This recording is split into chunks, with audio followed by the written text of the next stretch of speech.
All right, we're here to talk about author's purpose for writing in particular text structures. Why do they choose what they choose?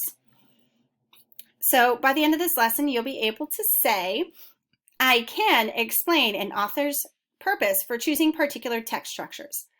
Authors like to think they're all mysterious and want you go digging deep into their stuff to understand and learn, but there's a method to what they do. So let's talk about that method. And it starts with their purpose. What is author's purpose? Really, it comes down to what is their reason for writing. Now, if we think back, there is like the big three reasons that authors write: to persuade you of something, to inform you of something, or to entertain you. The whole idea of pie for author's purpose. However, that is actually not what we're talking about today. We're going beyond that. We're not thinking about why do they write in general. We want to know, why do they write the way they do? Why are they making choices to organize their informational texts in these specific ways? And honestly, that author's purpose comes down to, what is the author trying to tell me?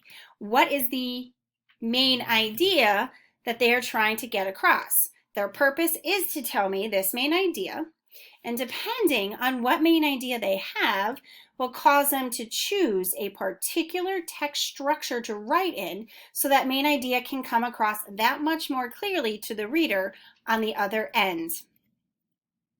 So let's look at our baby turtle example. Really cool that baby turtles can do this, because honestly, I thought they were cold-blooded, and I think they are. So I didn't think they'd be able to survive freezing temperatures. So what does the author want me to know that's so special about these baby turtles? Main idea, their blood, something in it can keep them from freezing.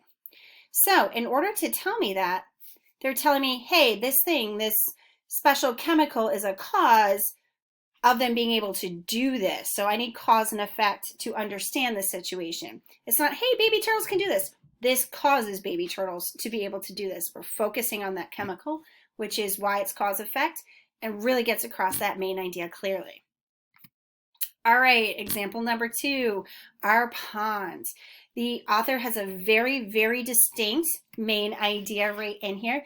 In fact, the author likes to put this in the topic sentence, that first sentence. The pond is a beautiful place to visit. We then go into different reasons for why it's beautiful, giving me reason after reason after reason, which leads it to be description. They want me to understand their main idea of it being beautiful and describe different reasons of why to help me understand and agree with them. Example number 3, we have heavy rains can cause flooding in small streams.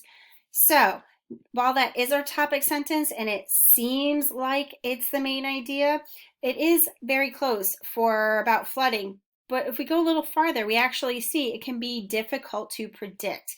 That is the real big thing they want us to focus on. Flooding is a problem, and it can be tough to predict and fix.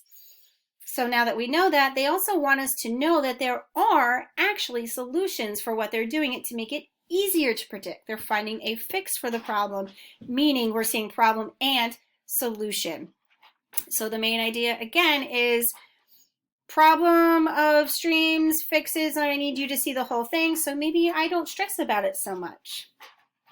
Okay, now that I've repeated myself enough about those, I'm going to repeat myself one more time on the overview of this whole thing. So to review, author's purpose is the reason they are writing and or the reason they are making the choices they are making.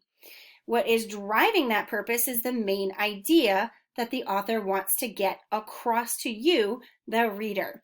Once they know what that main idea is, they choose one of these 5 text structures to make sure that idea comes across clearly to you.